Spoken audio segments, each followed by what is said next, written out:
Gato no Livro. O Gato Lê é um canal de audiolivros clássicos, separados em capítulos e narrados com voz humana. Tenha uma boa leitura. Fazenda dos Animais, de George Orwell. Capítulo 8. Alguns dias depois, quando o terror causado pelas execuções havia amainado, alguns animais lembraram, ou pensaram lembrar, que o sexto mandamento decretava que nenhum animal deverá matar outro animal. Embora ninguém tivesse se prontificado a mencionar isso diante dos porcos ou dos cachorros, corria o sentimento de que os assassinatos cometidos não estavam de acordo com isso. A alfafa pediu que Benjamin lesse o sexto mandamento, e quando Benjamin, como de costume, disse que se recusava a se envolver em tais assuntos, ela chamou Muriel. Muriel leu o mandamento para ela. Dizia: nenhum animal deverá matar outro animal sem motivo. De alguma maneira, as últimas duas palavras tinham fugido da memória dos animais. Mas agora eles viam que o mandamento não fora violado, pois sem dúvida havia um bom motivo para matar os traidores que se mancomunaram com Bola de Neve. Ao longo daquele ano, os animais trabalharam ainda mais que no ano anterior. Reconstruir um moinho com paredes com o dobro da espessura, dentro do prazo acertado, sem descuidar do dia a dia da fazenda, era um tremendo fardo. Às vezes, os animais imaginavam trabalhar mais agora do que nos tempos de Jones, e nem por isso se alimentavam melhor. Nas manhãs de domingo, Gogó lia em um longo pedaço de papel que segurava com as patas dianteiras uma lista de cifras, provando que a produção de todos os gêneros alimentícios havia crescido em 200, 300 ou 500%, a depender do caso. Os animais não viam motivo para duvidar dele, sobretudo porque já não conseguiam se lembrar muito bem das condições anteriores à rebelião. Fosse como fosse, em alguns dias eles sentiam que seria melhor ter menos números e mais comida. Agora, todas as ordens eram transmitidas por Gogó, ou por um dos outros porcos. Napoleão só era visto em público uma vez a cada 15 dias. Quando aparecia, fazia-o acompanhado não só do séquito de cães, mas também de um galo preto que marchava à sua frente e atuava como uma espécie de arauto, emitindo um alto cocorocó antes que Napoleão falasse. Até na Casa Grande, dizia-se, Napoleão ocupava aposentos separados dos demais. Fazia as refeições sozinhos, com 2 cães de guarda, e sempre utilizava para comer o conjunto de mesa Crown Derby, que encontrara no guarda-louça da sala de estar. Além disso, foi anunciado que a arma seria disparada também no dia do aniversário de Napoleão, bem como nas outras 2 datas comemorativas. Ninguém mais chamava Napoleão apenas de Napoleão. Referiam-se a ele sempre em estilo formal, como nosso líder, camarada Napoleão. E os porcos gostavam de inventar títulos para ele como pai de todos os animais, terror da humanidade, protetor do aprisco, amigo dos patos e coisas do gênero. Em seus discursos, Gogó derramava lágrimas ao discorrer sobre a sabedoria de Napoleão, a bondade em seu coração e o amor profundo que nutria por todos os animais, de todos os lugares, sobretudo aqueles que ainda viviam em condição de ignorância e escravidão em outras fazendas.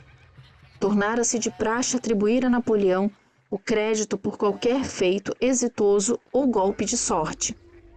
Não raro, escutava-se uma galinha dizer a outra: sob orientação de nosso líder camarada Napoleão, pus 5 ovos em 6 dias.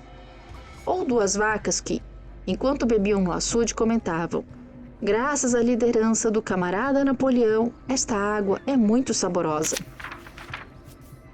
O sentimento geral na fazenda foi bem expresso em um poema intitulado Camarada Napoleão, escrito por Mínimo, que dizia assim: amigo da orfandade, fonte da felicidade, senhor dos comedouros.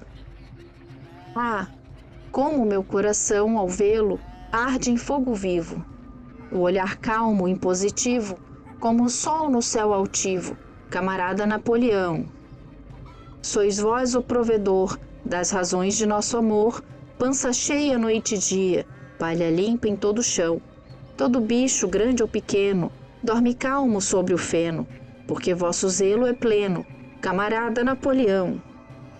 Se eu tivesse um leitão, antes dele ser grandão, com tamanho de garrafa ou rolo de macarrão, fiel e honesto cresceria, perante vossa senhoria, e bem jovem guincharia, camarada Napoleão. Napoleão aprovou esse poema e mandou que fosse inscrito na parede do grande celeiro, na extremidade oposta à dos 7 mandamentos. Acima dele foi pendurado um retrato de Napoleão de perfil, pintado por Gogó com tinta branca. Enquanto isso, por intermédio de Whymper, Napoleão se envolveu em complexas negociações com Frederick e Pilkington. A pilha de madeira ainda não fora vendida. Dos dois, Frederick era o mais interessado em adquiri-la, mas se recusava a oferecer um preço decente. Ao mesmo tempo, chegavam rumores renovados segundo os quais Frederick e seus homens andavam conspirando para atacar a fazenda dos animais e destruir o moinho, cuja construção despertara nele intensa inveja. Era sabido que Bola de Neve seguia escondido na fazenda Campo Largo. No meio do verão, os animais ficaram alarmados ao escutar que 3 galinhas haviam se apresentado e confessado que, inspiradas por Bola de Neve, se envolveram em um complô para assassinar Napoleão. Foram imediatamente executadas e novas precauções foram tomadas a fim de garantir a segurança de Napoleão. 4 cães vigiavam sua cama à noite, um em cada canto, e um jovem porco chamado Olho Rosa foi incumbido de provar toda a comida antes de Napoleão, para asseverar que não estava envenenada. Mais ou menos na mesma época, foi divulgado que Napoleão havia acertado a venda da pilha de madeira ao Sr. Pilkington. Os dois também tinham estabelecido um contrato para o escombo regular de certos produtos entre a fazenda dos animais e o bosque das raposas. As relações entre Napoleão e Pilkington, embora sempre intermediadas por Whymper, haviam se tornado quase amigáveis. Os animais desconfiavam de Pilkington por se tratar de um ser humano, mas gostavam muito mais dele que de Frederick, homem temido e odiado. Conforme o verão passava e o término da construção do moinho se aproximava, os rumores de um ataque iminente dos traidores ganharam cada vez mais força. Frederick, dizia-se, pretendia confrontá-los com 20 homens, todos armados, e já havia subornado juízes e a polícia para que, caso lograsse pôr as mãos nas escrituras da fazenda dos animais, não fizessem nenhuma pergunta. Além disso, chegavam histórias horríveis da Campo Largo sobre as crueldades que Frederick praticava com seus animais. Havia açoitado um velho cavalo até a morte, deixava as vacas morrerem de fome, assassinara um cão atirando-o no forno e, à noite, divertia-se fazendo os galos lutarem com estilhaços de lâminas de barbear presos às esporas. O sangue dos animais fervia de raiva quando escutavam o que era feito com seus camaradas, e às vezes eles reivindicavam autorização para formar um esquadrão e atacar a fazenda Campo Largo, expulsar os humanos e libertar os animais de lá. Todavia, Gogó aconselhava-os a evitar ações precipitadas e a confiar na estratégia do camarada Napoleão. A despeito disso, a animosidade contra Frederick continuou em alta. Certa manhã de domingo, Napoleão apareceu no celeiro e explicou que em momento algum cogitara vender a pilha de madeira a Frederick. Ele alegou ser incompatível com a sua dignidade negociar com um patife de tal estirpe. Os pombos, que ainda eram enviados para instigar a rebelião, foram proibidos de pisar em qualquer ponto do Bosque das Raposas. E também receberam ordens para abandonar seu antigo mote, Morte à Humanidade, e em seu lugar adotar Morte a Frederick. No final do verão, mais uma vez as maquinações de Bola de Neve veio à tona. A plantação de trigo estava repleta de ervas daninhas, e descobriu-se que, em uma de suas visitas noturnas, Bola de Neve havia misturado sementes delas às de milho. Um ganso que estava a par do complô confessou sua culpa a Gogó e em seguida suicidou-se ingerindo bagos venenosos de Belladonna. Os animais também ficaram sabendo que Bola de Neve jamais havia, como muitos acreditavam até então, recebido a condecoração de herói animal primeira classe. Tratava-se de uma lenda espalhada pouco tempo depois da Batalha do Estábulo pelo próprio Bola de Neve. Não havia sido homenageado, mas muito pelo contrário, repreendido por sua covardia em batalha. Mais uma vez, alguns animais escutaram isso com certa perplexidade, mas Gogó não tardou a convencê-los de que suas memórias eram falhas. No outono, graças a um esforço exaustivo e incomensurável, pois foi preciso fazer a colheita quase de modo simultâneo, o moinho foi concluído. Ainda seria preciso instalar o maquinário e o ímper negociava sua compra, mas a estrutura estava completa. Mesmo em face de tantas dificuldades, apesar da inexperiência, dos instrumentos rudimentares, da má sorte e da traição de Bola de Neve, o projeto chegara ao fim pontualmente no exato dia previsto. Cansados, mas orgulhosos, os animais caminhavam ao redor de sua obra-prima, que parecia ainda mais bela aos seus olhos agora do que em sua primeira versão. Além disso, as novas paredes tinham o dobro da espessura. Somente explosivos poderiam derrubá-la desta vez. E, ao pensarem no quanto haviam trabalhado, nos reveses que precisaram superar, e na imensa diferença que aquilo faria em suas vidas quando as pás girassem e os dínamos funcionassem, ao pensarem em tudo isso, todo o cansaço se desvanecia, e eles saltitavam em torno do moinho, dando gritos de triunfo. O próprio Napoleão, acompanhado por seus cães e pelo galo, foi até lá para inspecionar o trabalho concluído. Parabenizou pessoalmente os animais pelo feito e anunciou que o moinho se chamaria Moinho Napoleão. 2 dias mais tarde, os animais foram convocados para uma reunião extraordinária no celeiro. Todos ficaram estupefatos quando Napoleão anunciou que vendera a pilha de madeira a Frederick. As carroças de Frederick chegariam no dia seguinte para começar o transporte. Durante todo o período em que aparentara ser amigo de Pilkington, Napoleão trabalhara na realidade para estabelecer um acordo secreto com Frederick. Todas as relações com o Bosque das Raposas foram cortadas, e os pombos levaram insultos a Pilkington. As aves foram instruídas a evitar a Campo Largo e a alterar seu mote de Morte a Frederick para Morte a Pilkington. Ao mesmo tempo, Napoleão esclareceu a todos os animais que as histórias de um ataque iminente à fazenda dos animais eram completamente falsas, e que os boatos sobre a crueldade de Frederick para com seus próprios animais haviam sido em grande parte exagerados. Provavelmente, todos esses rumores eram espalhados por Bola de Neve e seus agentes.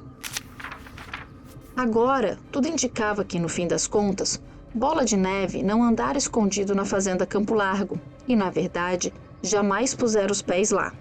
Levava sua vida, de considerável luxo, pelo que diziam, na Bosque das Raposas, onde era inquilino de Pilkington havia anos. Os porcos ficaram extasiados com a astúcia de Napoleão. Ao fingir amizade com Pilkington, ele havia forçado Frederick a elevar sua oferta em 12 libras.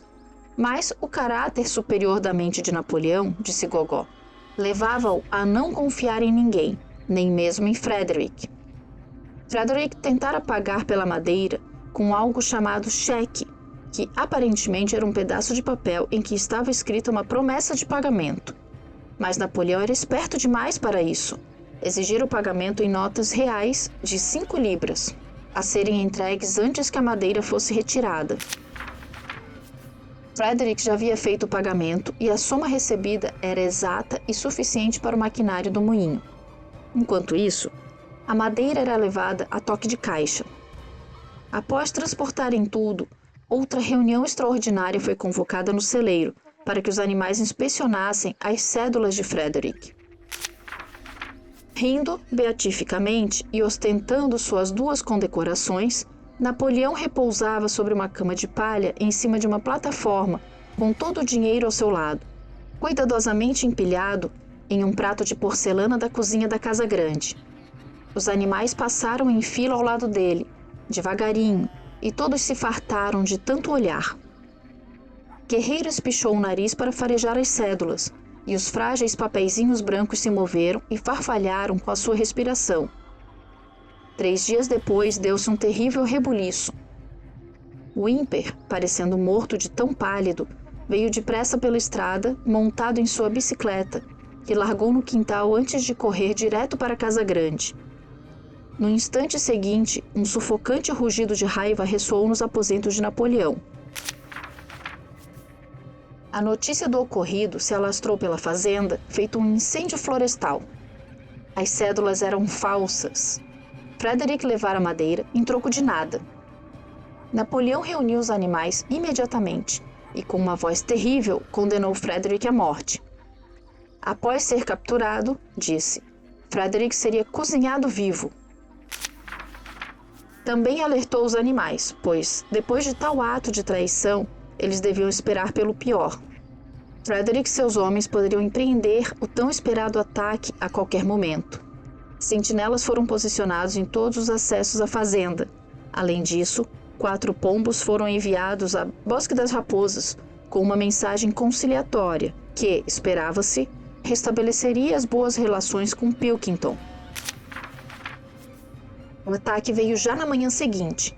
Os animais tomavam o café da manhã quando as sentinelas entraram apressadas para anunciar que Frederick e seu bando já haviam cruzado a porteira de 5 traves. Com grande bravura, os animais partiram para o contra-ataque, mas desta vez não obtiveram uma vitória tão fácil quanto na Batalha do Estábulo. Eram 15 homens, munidos ao todo de meia dúzia de armas, que abriram fogo tão logo se colocaram a uma distância de 50 metros. Os animais não conseguiram enfrentar as terríveis explosões e os projéteis perfurantes e, a despeito de Guerreiro e Napoleão os encorajarem, logo recuaram. Vários deles já estavam feridos. Refugiaram-se nas construções da fazenda, de onde ficaram espiando com cautela pelas gretas e rachaduras. Toda a grande pastagem, incluindo o moinho, estava agora em mãos inimigas. Por um momento, Napoleão pareceu desnorteado. Caminhava para frente e para trás sem dizer palavra, contorcendo o rabo rígido em espasmos. Lançava olhares pensativos em direção ao Bosque das Raposas. Se Pilkington e seus homens o ajudassem, o dia ainda poderia terminar bem. Mas naquele momento, os 4 pombos, que haviam sido enviados no dia anterior, retornaram. Um deles com um pedaço de papel em que Pilkington escrevera a lápis as palavras "Bem feito". Enquanto isso, Frederick e seus homens estavam parados junto ao moinho. Os animais os observavam e um murmúrio de desânimo dominou o lugar. 2 dos homens seguravam um pé de cabra e uma marreta. Derrubariam um moinho de vento. "Impossível!" bradou Napoleão. "Construímos paredes grossas demais para isso. Não conseguiriam derrubá-las, nem se dispusessem de uma semana. Coragem, camaradas!" Mas Benjamin observava a movimentação dos homens com atenção. 2 deles, com a marreta e o pé de cabra em mãos, cavavam um buraco próximo à base do moinho. Devagar, com um ar quase de divertimento, Benjamin acenou com seu focinho comprido. "Bem o que eu achei", disse. "Vocês não veem o que eles estão fazendo?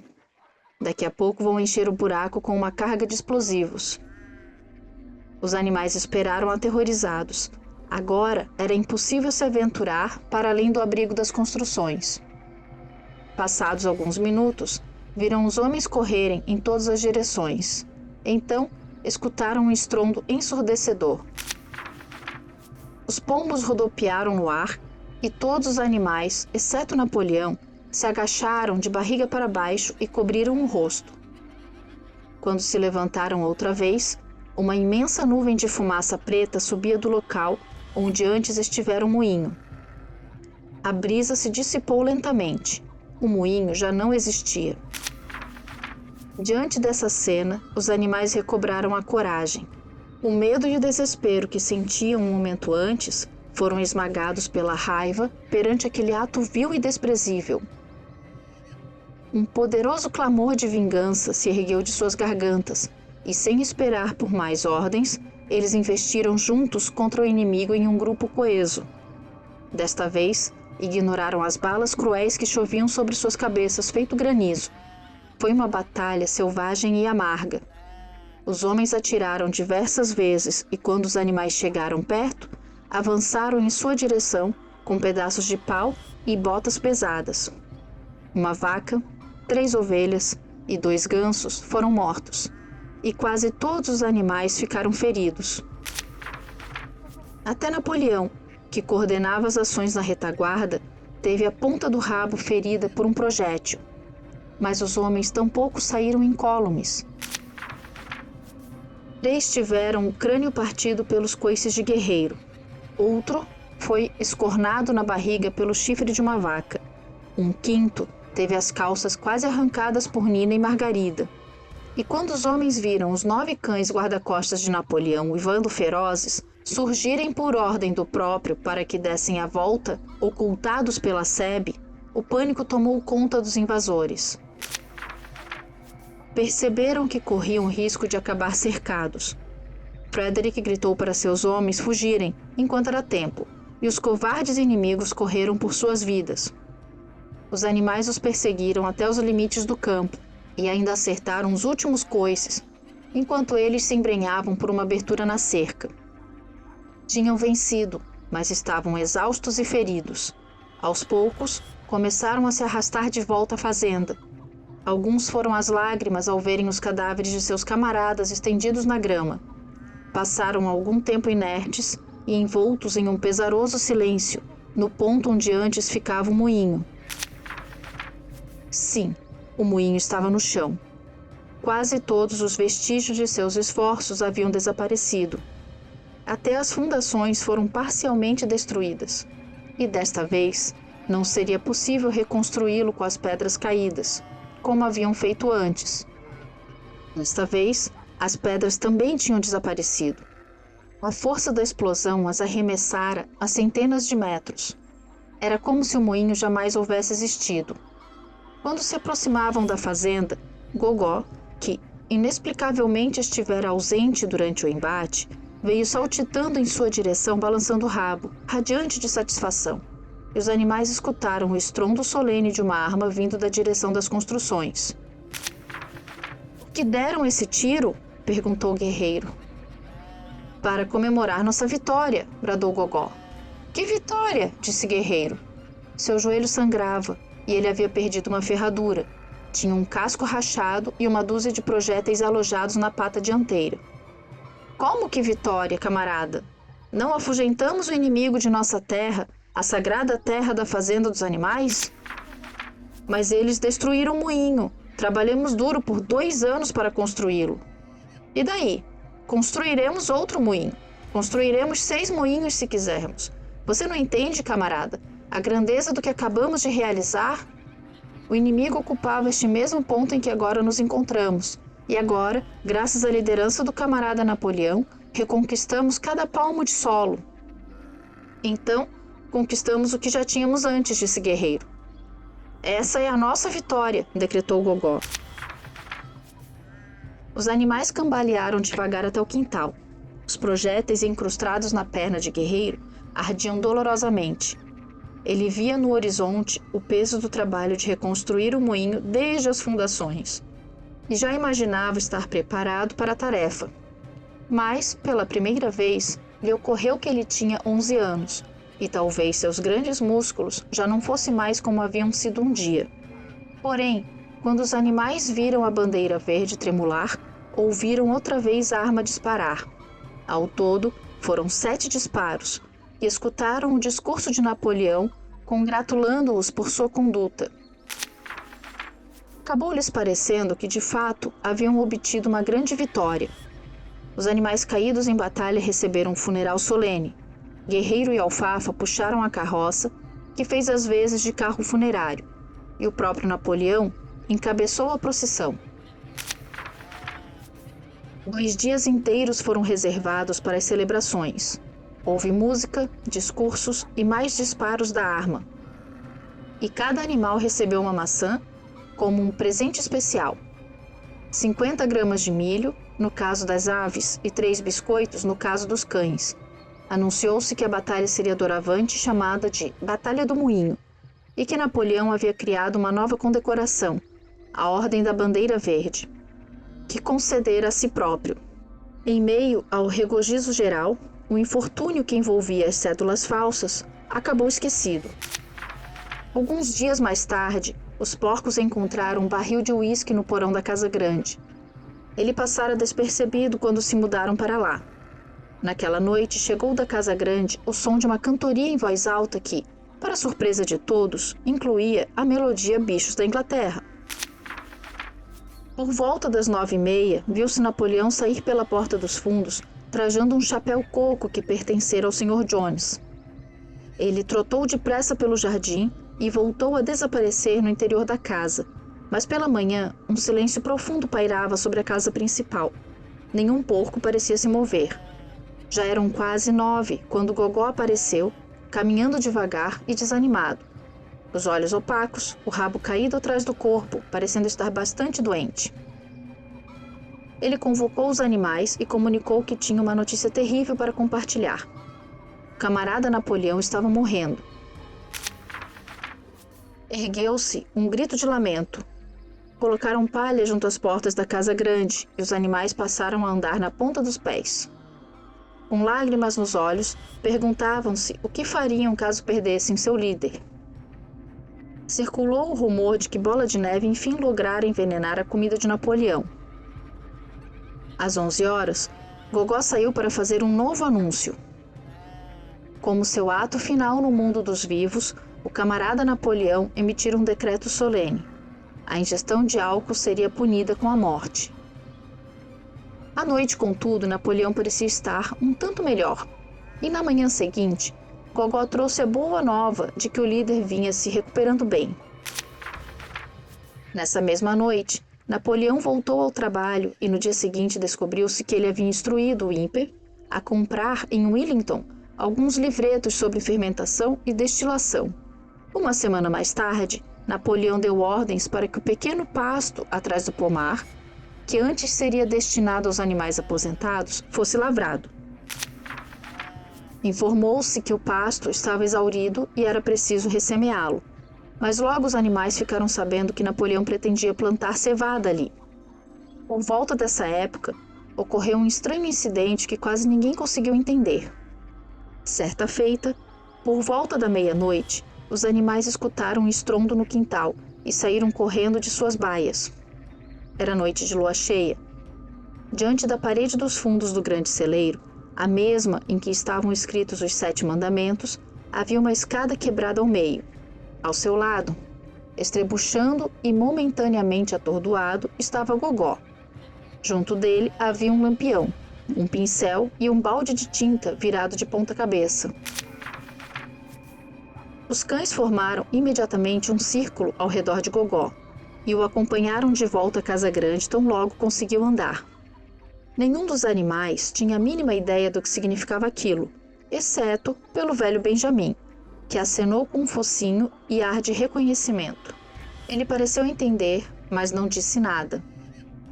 Porém, alguns dias depois, ao ler para si os 7 mandamentos, Muriel percebeu que havia mais um que os animais haviam memorizado errado.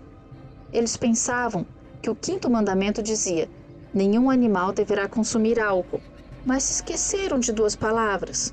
Na realidade, o mandamento dizia: nenhum animal deverá consumir álcool em excesso.